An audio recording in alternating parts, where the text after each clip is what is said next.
dan kemudian kita lakukan diterima oleh Allah Subhanahu wa taala, dicatat sebagai amal saleh, memenuhi timbangan kebaikan kita, dan dengannya semoga Allah Subhanahu wa taala memudahkan segala urusan kita, Allah panjangkan umur kita dalam ketaatan, Allah sehatkan badan kita, Allah lapangkan rezeki kita, dan dengannya semoga Allah Subhanahu wa taala memudahkan langkah kita menuju jannahnya. Amin ya rabbal alamin.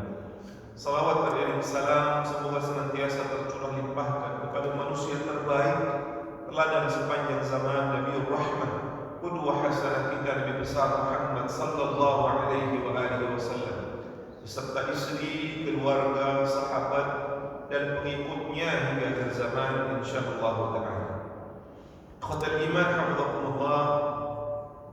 Pada pertemuan yang lalu kita sudah membahas tentang makanatu husnul dhanni billah. Jadi arti penting berhusnul dhan kepada Allah Subhanahu wa taala. Kenapa harus kita melakukannya dan pada kondisi-kondisi seperti apa husnul dhan itu sangat ditekankan untuk kita hadirkan. Serta apa yang Allah Subhanahu wa taala berikan bagi mereka yang senantiasa menghadirkan husnul dhanni billah. Maka pada kesempatan kali ini ikhwatal iman, di saat kita sedang berada di salah satu di antara bulan-bulan haji, kita berada di bulan apa ikhwatal iman? Di bulan Dzulqa'dah. Dan bulan Dzulqa'dah ini adalah satu di antara bulan-bulan haji yang ditentukan oleh Allah Subhanahu wa taala. Allah berfirman, Al-Hajju Ashhurun Ma'lumat. Haji itu dilakukan di bulan-bulan yang diketahui, ditentukan oleh Allah Subhanahu wa taala. Maka para ulama menjelaskan di antara bulan-bulan yang maklumat itu adalah Dzulqa'dah. Dia dimulai dari bulan Dzulhijjah, kemudian Dzulqa'dah, dan 10 hari awal di bulan Dzulhijjah. Jadi dari Syawal, Dzulqa'dah, dan 10 hari awal di bulan Dzulhijjah. Maka pada iman, haji itu sudah barang tentu kita ketahui dia adalah merupakan rukun dan arkanil Islam. Sebuah kewajiban yang Allah fardukan kepada hamba-hambanya yang muslim. Dimulai dari syahadat, kemudian salat, kemudian menunaikan zakat, kemudian berpuasa di bulan Ramadan, dan haji ini diletakkan pada rukun yang kelima, rukun yang terakhir. Dan pernah kita sampaikan, ditempatkannya haji di rukun yang kelima itu tidak lepas dari tujuan dan hikmah Allah Subhanahu wa taala di dalam mewajibkannya. Seolah-olah haji ini adalah ibadah pamungkasnya seorang muslim. Setelah tentu saja dia meneguhkan keimanannya, dia menyempurnakan syahadatnya, dia melakukan salatnya, dia menunaikan zakatnya, dia mengerjakan puasanya, maka seolah-olah haji ini adalah ibadah pamungkasnya seorang muslim. Setelah apa yang kemudian dia lakukan sebelumnya dari ibadah-ibadah yang Allah Subhanahu wa taala fardukan. Itulah mengapa kita iman menunaikan ibadah haji adalah sebuah panggilan Allah Subhanahu wa taala.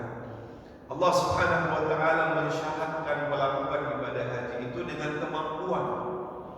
Seperti yang Allah firmankan dalam ayat yang kita bacakan di awal tadi, walillahi 'alan nasi hajjul baiti man istata'a ilaihi sabila.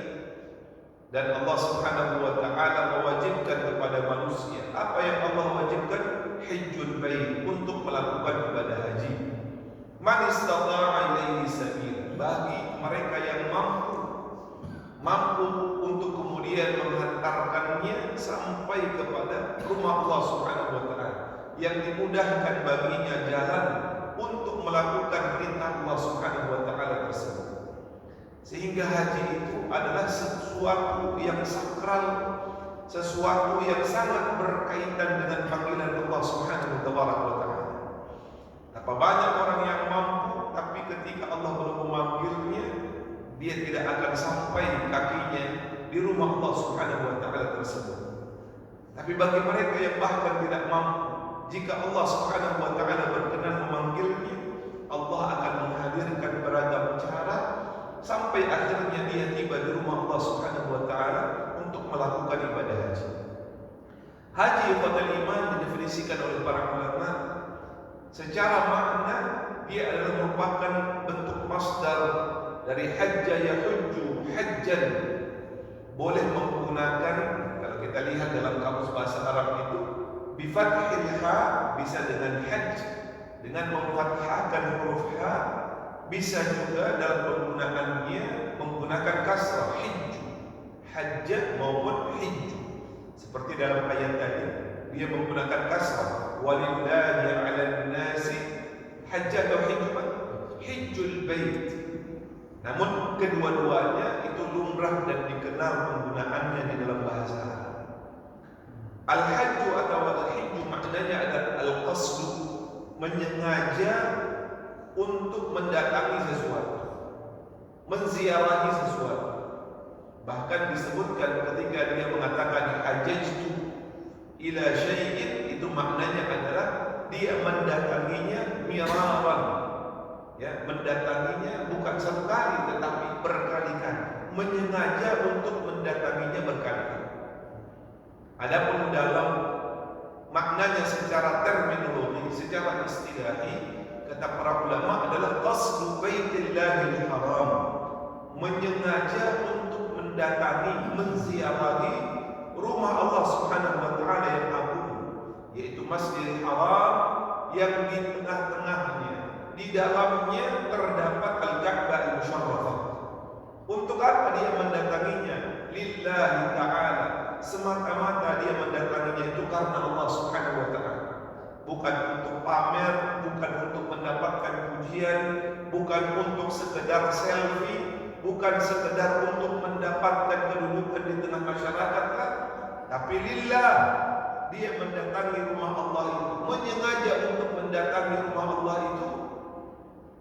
Dan juga masyairul haram, tempat-tempat di mana ibadah haji itu dilakukan, syiar-syiar yang dikerjakan di dalamnya, seperti Arafah, Mina, Muzdalifah, ya. Untuk apa? Lillah, semata-mata karena Allah Subhanahu wa taala. Kemudian kata para ulama, li ada ibadah yang maksus, untuk di dalamnya dia mengerjakan ibadah yang khusus. Jadi bukan ibadah yang dia lakukan secara umum, tetapi yang khusus, ya, fi zamanin maksus, di waktu yang khusus, yaitu di bulan-bulan haji, dimulai dari Syawal, Dzulqa'dah, dan 10 hari awal di bulan Dzulhijjah. Bi kaifiyatin maksusah, dengan juga tata cara yang khusus, yaitu mengikuti apa yang dicontohkan Rasul sallallahu alaihi wasallam ketika beliau bersabda, "Khudhu 'anni manasikakum." Sehingga ikhwatul iman, orang-orang yang datang melakukan ibadah haji adalah orang-orang yang dimuliakan oleh Allah. Rasul sallallahu alaihi wasallam menyebut mereka yang datang itu sebagai duyufullah, tetamu Allah Subhanahu wa taala. Atau sering kita mendengar sebutan duyufur rahman, tetamunya Zat yang Maha Rahman, yang Maha Pengasih lagi Maha Penyayang. Karena itu berdasarkan sebuah hadis. Ketika Rasulullah sallallahu alaihi wasallam menjelaskan al-hujjaj wal umar wafdullah, sesungguhnya para jamaah haji maupun jamaah umrah itu adalah tamu-tamunya Allah Subhanahu wa taala. Da'ahum fa'ajabu, Allah memanggil mereka, mengundang mereka, dan mereka merespon, menjawab, mendatangi undangan Allah Subhanahu wa taala itu. Maka apa yang Allah berikan kepada mereka? Ketika mereka merespon, memenuhi, mendatangi panggilan Allah, sa'aluhu fa'aqah. Ketika mereka meminta kepada Allah, maka Allah Subhanahu wa taala memberikan apa yang mereka minta. Maka sungguh ikhwatul iman, di antara keadaan di mana doa seseorang itu diijabah berdasarkan hadis ini adalah di saat dia sedang melakukan ibadah haji. Terlebih ketika dia sedang wukuf di Arafah. Tentu seluruh keadaan di mana dia sedang melakukan ibadah haji itu mendatangkan potensi diijabahnya doa yang dia panjatkan. Bahkan di antara kondisi di mana seseorang itu sangat dekat dengan Allah adalah ketika dia sedang berihram. Itulah mengapa di dalam berihram seseorang dilarang untuk melakukan beberapa hal. Dianjurkan, diperintahkan bahkan untuk melakukan hal-hal yang mendekatkan dirinya kepada Allah. Tidak banyak bercanda, tidak mengatakan kata-kata yang buruk, tidak melakukan kemaksiatan karena kondisinya yang begitu dekat dengan Allah. Dan konsekuensinya adalah ketika dia meminta sesuatu, maka Allah Subhanahu wa taala memberikan apa yang dia minta. Itulah mengapa orang-orang yang sedang dalam keadaan berihram ketika meninggal dunia maka diperlakukan berbeda dengan orang-orang yang dalam keadaan biasa. Mereka dimakamkan dalam keadaan seperti seorang syahid, dimakamkan dengan kain ihramnya, kepalanya tidak kemudian ditutup. Kenapa? Karena bahkan ketika dia meninggal, kata Rasulullah SAW, kelak dia akan dibangkitkan dalam keadaan bertalbiyah, mengagungkan nama Allah Subhanahu wa taala dalam keadaan berihram. Dan ini menunjukkan keadaan seseorang itu yang sangat mulia di hadapan Allah Subhanahu wa taala. Maka Rasulullah SAW menjelaskan ikhwatul iman bahwa orang yang melakukan ibadah haji itu adalah merupakan tetamu Allah. Selayaknya tamu, dia dimuliakan oleh Allah Subhanahu wa taala. Apa yang dia minta diberikan oleh Allah Subhanahu wa taala. Terlebih kondisi itu ketika seseorang sedang melakukan wukuf. Maka dalam sebuah hadis Rasulullah SAW menjelaskan sebaik-baik doa itu adalah doa Arafah, doa yang dipanjatkan oleh seorang hamba ketika dia sedang melakukan wukuf di padang Arafah. Itulah mengapa waktu yang sangat terbatas itu dimulai dari tergelincirnya matahari ke arah barat, pertanda masuknya waktu zuhur, sampai terbenamnya matahari di hari itu di tanggal ke-9 bulan Dzulhijjah. Bagi mereka yang sedang melakukan wukuf adalah waktu yang paling utama, puncak dari pelaksanaan ibadah haji. Bahkan saking utamanya hari itu, keutamaan itu juga meliputi mereka yang sedang tidak melakukan wukuf di Arafah. Bagi mereka yang sedang tidak wukuf, maka dianjurkan untuk apa Pak? Berpuasa di hari itu, memperbanyak ibadah, juga memperbanyak doa. Karena doa itu tentu yang utama dilakukan oleh jamaah haji, tapi kemudian juga berlaku bagi mereka yang sedang tidak melakukan wukuf. Karena tidak ada hari di mana lebih banyak Allah memerdekakan hamba-hambanya dari siksa api neraka melebihi hari Arafah itu. Sehingga Rasulullah SAW menganjurkan bagi mereka yang tidak melakukan haji untuk berpuasa dan memperbanyak ibadahnya di hari tersebut. Oleh karenanya beriman Allah, selain haji itu merupakan rukun min arkanil Islam, kata para ulama, dia memiliki nilai-nilai maqasid. Jadi haji itu kepada iman dipahami oleh para ulama dari 3 pendekatan. Yang pertama adalah dari pendekatannya secara hukum. Itulah mengapa ada pembahasan dan kajian tentang fiqhul haji, fikih berhaji. Dan ini hendaknya diketahui, dipelajari, difahami oleh mereka yang akan menunaikan ibadah haji sebagai bekal ketika akan melaksanakannya. Karena kata Rasulullah, khudhu anni manasikakum, ambillah dariku tata cara pelaksanaan ibadah haji. Maka selayaknya seorang yang akan melakukan ibadah haji, dia memahami minimal tata cara pelaksanaan ibadah haji, ditinjau dari hukum-hukumnya, dari fikih. Jangan sampai ada orang yang berhaji tapi dia tidak mengerti tentang hukum haji.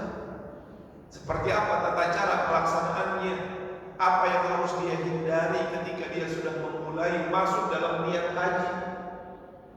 Ada orang yang kata iman, dia haji hanya berdasarkan kemampuan secara finansial saja.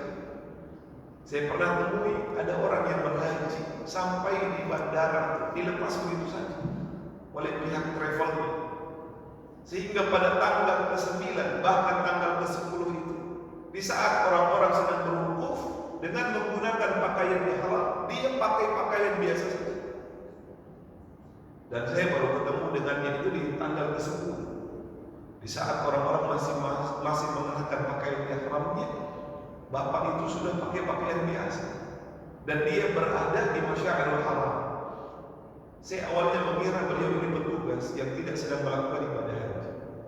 Saya berikan salam, assalamualaikum, karena wajahnya wajah Indonesia. Saya berikan salam, lalu kemudian kenalan. Saya tanya, Bapak, apakah Bapak petugas di sini? Oh enggak, saya jamaah. Di saat semua jamaah itu masih menggunakan pakaian ihramnya, beliau pakai pakaian biasa.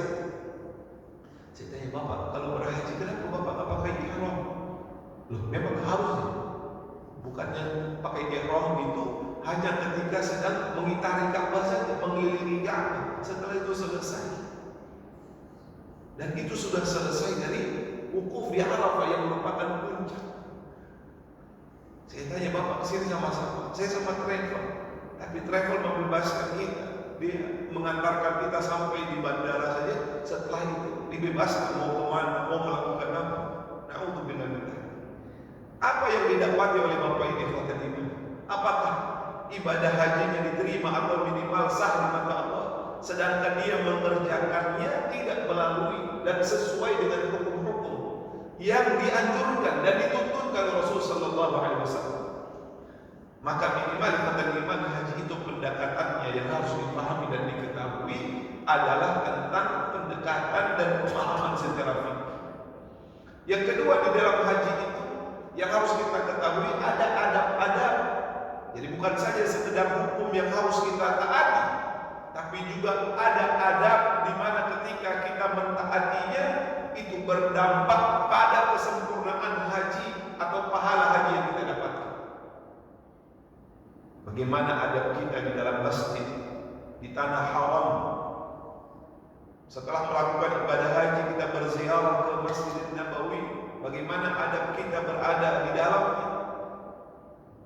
Tidak sepantasnya seseorang ketika berada di rumah Allah Subhanahu wa taala lebih menyibukkan diri dengan melakukan hal-hal yang tidak mendatangkan pahala dari sisi Allah Subhanahu wa taala.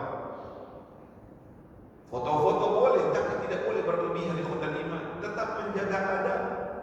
Karena di dalamnya atau di dalam masjid itu ada Ka'bah Musyarraf yang seharusnya mendatangkan keagungan di dalam hati kita, pengagungan terhadap rumah Allah Subhanahu wa taala yang mulia. Begitu juga di Masjidil Nabawi, adab yang harus diperhatikan. Memelankan suara, tidak berteriak dan lain sebagainya. Bahkan kata Rasul sallallahu alaihi wasallam mengaitkan diterimanya ibadah haji itu dengan adab. Man hajja wa lam yarfuth wa lam yafsuq raja'a ka yaumin waladatuhu.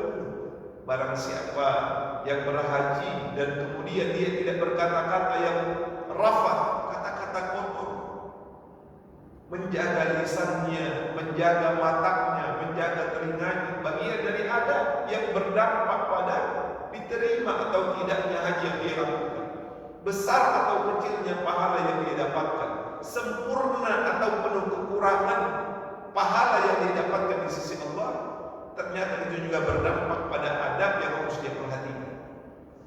Banyak orang yang sekedar mengerjakan ibadah tapi tidak memperhatikan adab di dalam melaksanakan, tidak memaknai keberadaannya di tanah suci, di rumah Allah, di masjidnya Rasulullah sallallahu alaihi wasallam.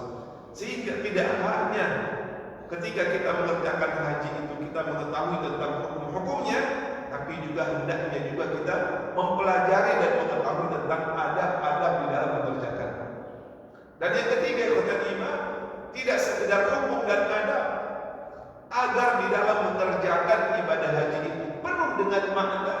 Maka para ulama juga menjelaskan tentang adanya maqasidul haji, pendekatan secara maqasid, tujuan-tujuan Allah Subhanahu wa taala mewajibkan ibadah haji itu dengan rangkaian syariat yang kita lakukan di dalamnya.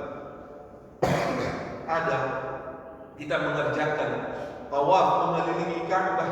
Untuk apa kita mengelilingi Ka'bah itu? Apa bacaan yang kita ucapkan ketika mengelilingi Ka'bah? Kenapa harus ada tawaf? Apa yang melandasi kita melakukan tawaf? Apa peristiwa di balik tawaf yang kita lakukan, sa'i yang kita kerjakan, lempar jumrah yang kita laksanakan? Maka dengan mengetahui tujuan-tujuan dari ibadah haji itu akan semakin mendatangkan pengagungan dan juga kekhusyuan di dalam menjalankan ibadah haji. Bukan sekedar ritual, bukan sekedar pekerjaan, bukan sekedar perbuatan dan ucapan yang kita laksanakan, tapi lebih di dalamnya kita menghayati setiap langkah yang kita kerjakan, setiap ucapan yang kita lafazkan, karena sesungguhnya kita mengerti maqasidul haji, tujuan-tujuan dari pelaksanaan ibadah haji yang diperintahkan oleh Allah Subhanahu wa taala. Ibadah haji itu ikhwatul iman diwajibkan oleh Allah Subhanahu wa taala kepada Rasulnya dan umat ini itu pada tahun ke-9 Hijriah. Meskipun sedikit terjadi perbedaan di antara para ulama, ada yang menyebutnya di tahun ke-6, tapi lebih banyak ulama yang menyebutkan dia diwajibkan di tahun ke-9. Dan baru dikerjakan oleh Rasul sallallahu alaihi wasallam itu di tahun ke-berapa? Tahun ke-10 Hijriah. Dan itu menjadi haji yang pertama sekaligus haji yang terakhir, yang kemudian disebut dengan Hajjatul Wada', haji perpisahannya Nabi sallallahu alaihi wasallam. Maka ada sebuah buku ikhwatul iman yang dikarang oleh Syekh Muhammad atau Syekh Abdul Razak bin Abdul Muhsin bin Badr hafizahullah taala yang menjelaskan tentang adanya maqasidul haji yang hendaknya diketahui. Dan ternyata tujuan haji yang paling utama itu, kata beliau hafizahullah taala, tidak lain haji itu disyariatkan oleh Allah kecuali untuk mewujudkan tauhid kepada Allah Subhanahu wa taala, mewujudkan ketauhidan seorang hamba kepada Allah Subhanahu wa taala. Ini tujuan utama haji itu ketika disyariatkan oleh Allah Subhanahu wa taala. Maka kata para ulama, di antara tujuan pokok dan penting adalah mewujudkan tauhid seorang hamba kepada Allah serta berlepas diri dari dan membersihkan diri ya dari kebalikannya, yakni dari kesyirikan kepada Allah Subhanahu wa taala. Dan ini tentu saja adalah merupakan tujuan umum dari setiap ibadah yang Allah fardukan. Coba kita lihat ya, dimulai dari salat Allah. Di dalam salat itu ada pemurnian tauhid kita kepada Allah, di mana kita menghambakan diri hanya kepada Allah. Kita meminta pertolongan hanya kepada Allah Subhanahu wa taala. Iyyaka na'budu wa iyyaka nasta'in. Kita menghambakan diri hanya kepada Allah. Kita beribadah hanya kepada Allah. Kita meminta pertolongan hanya kepada Allah. Sehingga kata para ulama, sesungguhnya pada setiap ibadah yang Allah fardukan, salat, puasa, zakat, termasuk ibadah haji, tujuan utamanya adalah untuk memurnikan keimanan kita, akidah kita, tauhid kita kepada Allah Subhanahu wa taala, agar kita tidak menyembah, kita tidak meminta kecuali hanya kepada siapa? Allah Subhanahu wa taala. Dan ini terlihat jelas kepada iman dalam seluruh rangkaian pelaksanaan ibadah haji. Dimulai dari niat haji ketika kemudian kita melafazkannya. Apa niat haji itu, Pak? Ketika seseorang mengatakan labbaik Allahumma hajj, labbaik Allahumma hajj, atau sebagian menyatakan nawaitul hajj lillahi ta'ala, aku berniat haji semata-mata hanya untuk siapa, Pak? Allah Subhanahu wa taala. Bahkan ketika Rasulullah SAW selepas dari Bir Ali atau Dzulhulaifah, beliau mengucapkan dan didengar oleh para sahabatnya, Allahumma hajjatan la riya'a fiha wa la sum'ah. Ya Allah, aku tunaikan haji ini, maka jadikan hajiku ini tanpa riya dan juga tanpa sum'ah. Ini menunjukkan betapa beliau mengajarkan kepada kita ketika melakukan ibadah haji itu jaga niat. Karena di antara tujuan utama kita melakukan ibadah haji adalah untuk mengembalikan kemurnian dari tauhid kita kepada Allah Subhanahu wa taala. Bahwa apa yang kita lakukan itu dengan mengeluarkan dana yang tidak sedikit, dengan menghabiskan waktu yang tidak sebentar, dengan tentu saja melakukan ibadah yang melelahkan kita ini. Berapa hari kita meninggalkan tanah air ketika mengerjakan? Kalau reguler mungkin 40-an hari, yang plus mungkin 20-an hari, mungkin ada yang lebih sebentar daripada itu. Tapi ini semuanya menggambarkan ibadah iman perlu kesungguhan di dalam mengerjakan ibadah itu. Maka Rasulullah SAW mengajarkan, dengan seluruh apa yang sudah kita korbankan, tenaga, waktu, biaya, maka jangan sampai ibadah itu menjadi sia-sia. Maka beliau mengucapkan, Allahumma hajjatan la riya'a fiha wa la sum'ah. Ya Allah, aku tunaikan haji ini semata-mata karenamu ya Allah, maka jadikan hajiku ini tanpa riya dan juga tanpa sum'ah. Apa itu riya? Kata lima, mengerjakan sesuatu untuk dilihat oleh orang, semata-mata untuk mendapatkan pujian. Oh, si fulan sudah mengerjakan haji, oh hebat ya dia. Maka pulangnya diberikan titel-titel tertentu, diberikan panggilan-panggilan tertentu. Ada orang yang berhaji semata-mata hanya untuk mendapatkan panggilan itu, hanya untuk disebut dengan sebutan yang baik, yang disebut dengan sunnah. Maka Rasulullah SAW berlindung kepada Allah dari niat-niat tersebut. Kenapa? Karena itu berdampak pada kebaikan dan diterimanya atau tidak diterimanya haji yang dilakukan oleh seorang hamba di hadapan Allah Subhanahu wa taala. Ini baru dari sisi niat yang dihadirkan, belum dari bekal yang kemudian dia bayarkan. Ternyata semuanya itu berdampak pada diterimanya haji yang dia lakukan di sisi Allah Subhanahu wa taala.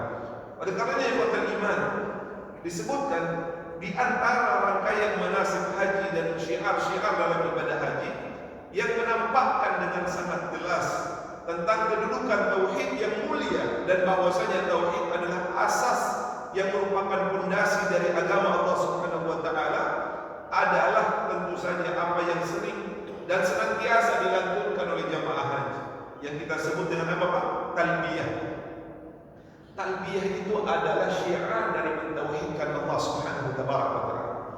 Ketika seorang mengucapkan labbaik Allahumma labbaik, labbaik la syarika laka labbaik, innal hamda wan ni'mata laka wal mulk la syarika lak.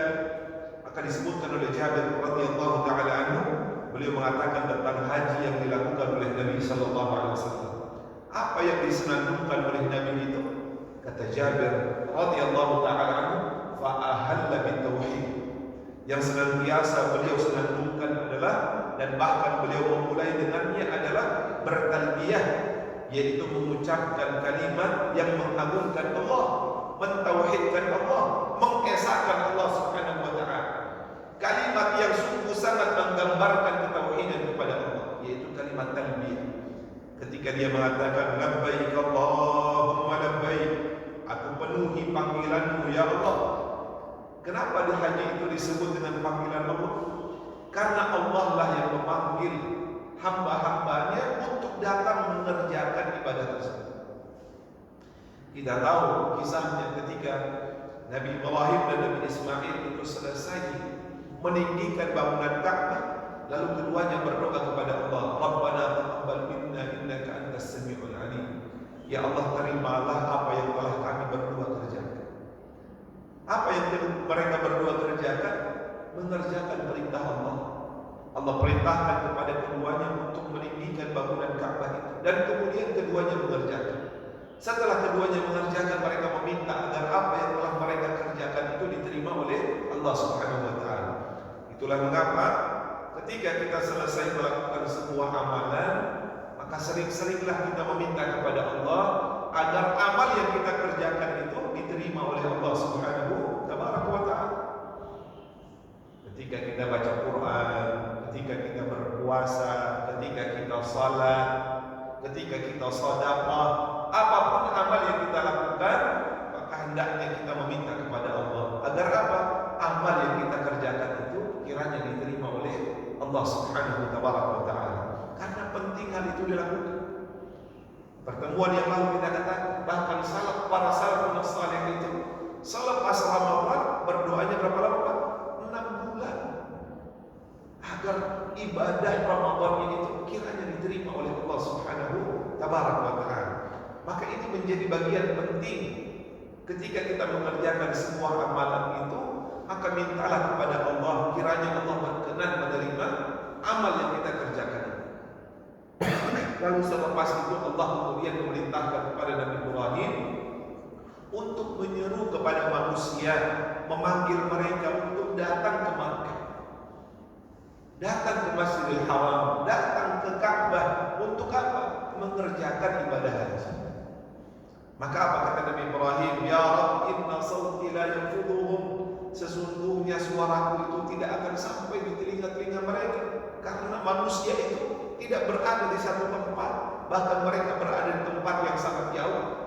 Maka apa kata Allah? Nadihim, panggil manusia, wa alainal balagh, dan kamilah yang akan menyampaikan panggilan itu ke telinga-telinga mereka. Maka sesungguhnya ini sejatinya adalah panggilan Allah Subhanahu wa ta'ala. Itulah mengapa ketika seorang yang melakukan ibadah haji, bahkan juga umrah, yang mereka ucapkan setelah berihram itu adalah talbiyah, yang diantara maknanya adalah labbaik Allahumma labbaik, aku penuhi panggilanmu ya Allah.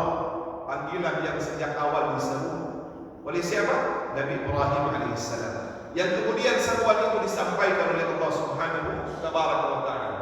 Maka ketika seseorang mengerjakan ibadah yang dilakukan karena seruan tadi, maka dia mengatakan, ya Allah, aku penuhi panggilanmu ya Allah. Labbaik la syarika laka labbaik, aku penuhi panggilanmu dan tidak ada sekutu bagimu ya Allah. Tidak ada sekutu bagi Allah Subhanahu wa ta'ala. Sehingga ketika dia mengikrarkan ucapan ini, kata iman, lafaz ini, sesungguhnya ucapan itu seharusnya hadir di dalam hatinya, sehingga dia tidak menyekutukan Allah dengan sesuatu apapun.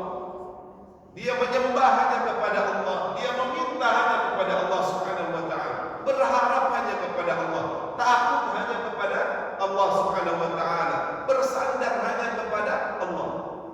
Tidak ada yang menyekutukan atau tidak ada sekutu bagi Allah Subhanahu wa ta'ala. Sedangkan sebagian jamaah dan imam, meskipun dia mengucapkan lafaz ini, tapi tidak sedikit yang masih menyekutukan Allah Subhanahu wa ta'ala.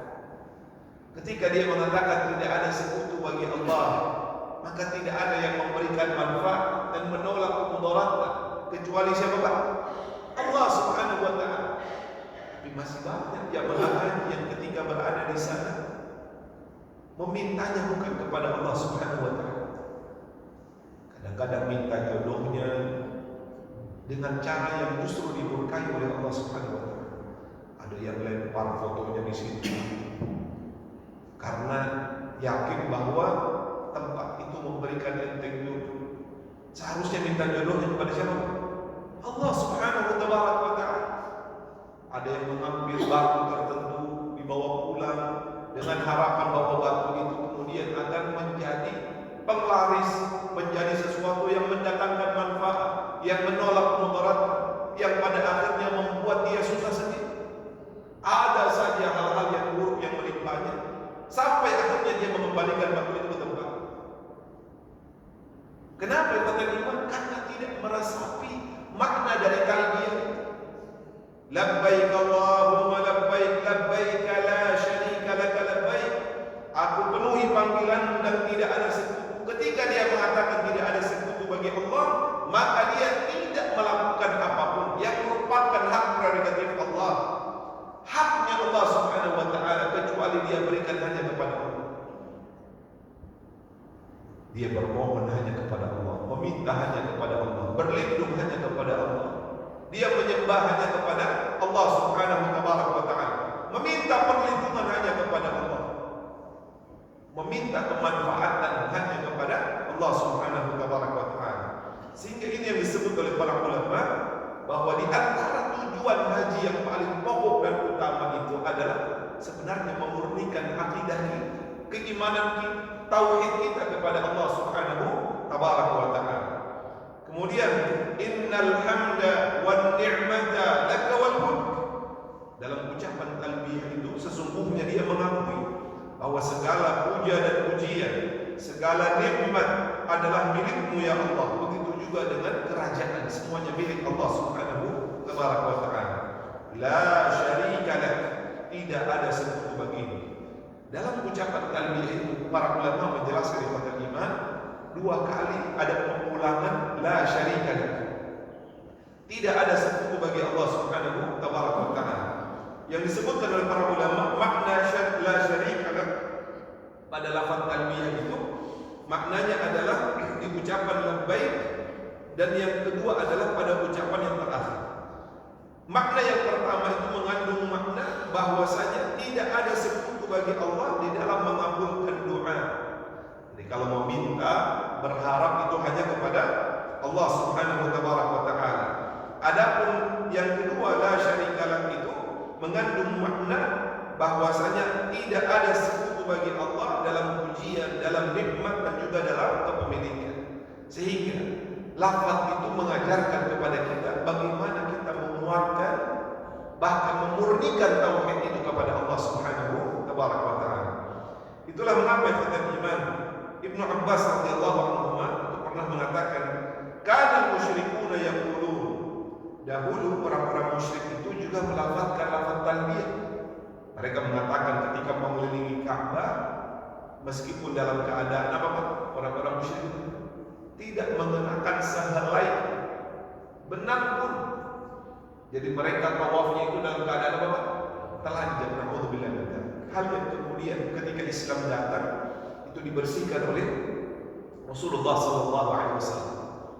Meskipun kalau kita lihat kenapa orang-orang musyrik pun itu ketika bertawaf mereka tidak memakai pakaian, sebagian ada yang menyatakan karena mereka takut pakaian yang mereka kenakan itu ada unsur-unsur haramnya, mendapatkannya dengan cara yang haram atau terbuat dari sesuatu yang haram, sehingga mereka tidak mau ketika melakukan tawaf itu ada unsur haram yang mencederai apa yang mereka lakukan. Wallahu a'lam. Itu sebagian penjelasan dari kitab-kitab tarikh itu kenapa orang-orang musyrikun ketika bertawaf itu dalam keadaan tidak mengenakan pakaian. Tapi ketika syariat Islam datang itu hal tersebut kemudian dilarang, dan kita diperintahkan hanya mengenakan 2 lembar kain saja bagi laki-laki, ya, dan semuanya dalam keadaan yang sama. Adapun perempuan mengenakan pakaian yang menutup aurat untuk menggambarkan bahwa seluruh manusia itu di hadapan Allah adalah sama. Tidak ada lagi yang membedakan mereka, bentuk tubuh, warna kulit, bentuk rambut, dan lain sebagainya. Tidak ada yang membedakan mereka di hadapan Allah. Semuanya sama. Yang membedakan apanya Pak? Ibu? Ketakwaan. Inna akramakum indallahi atqakum. Kata Rasulullah, la farqa baina Arabi wa A'jami. Tidak ada bedanya antara orang Arab, orang non-Arab, orang Eropa, dan orang Asia. Tidak ada bedanya di hadapan Allah. Yang membedakan mereka apanya Pak? Ibu? Ketakwaannya kepada Allah Subhanahu wa ta'ala.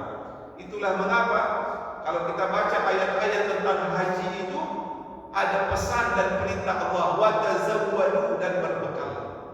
Fa inna khairaz zadi taqwa. Karena sesungguhnya sebaik-baik bekal itu adalah ketakwaan. Ketakwaan kepada Allah Subhanahu wa ta'ala. Maka disebutkan oleh Ibnu Abbas radhiyallahu anhu, orang-orang musyrikun ketika mereka berhaji atau mereka melakukan tawaf, mereka mengucapkan kata yang sama, labbaik la syarika lak. Qala fa yaqulu Rasulullah sallallahu alaihi wasallam, ketika mereka mengatakan labbaik la syarika lak, aku penuhi panggilanmu dan tidak ada sekutu bagimu, maka kata Rasulullah, celakalah kalian, cukup sampai di situ saja. Yani cukup sampai ucapan itu. Karena ternyata orang-orang musyrik itu ketika mereka melafazkan talbiyah, mereka menambah dengan ucapan-ucapan yang lain. Fayaqulun illa syarikan huwa lak amlikuhu wa ma malak yaquluna hadza wa hum yaqufuna bil bait. Mereka kemudian melanjutkan, kecuali sekutu bagimu yang engkau kuasai dan dia tidak menguasai. Jadi ucapan itu sebenarnya menetapkan adanya sekutu bagi Allah, meskipun mereka mengatakan Allah lah yang paling tinggi, karena mereka tidak menguasai, justru Allah lah yang menguasai. Tapi ucapan ini menyebutkan akan adanya sekutu-sekutu bagi Allah Subhanahu wa taala. Itulah yang diyakini oleh orang-orang musyrikin. Orang musyrik itu tidak mengkufuri Allah. Mereka meyakini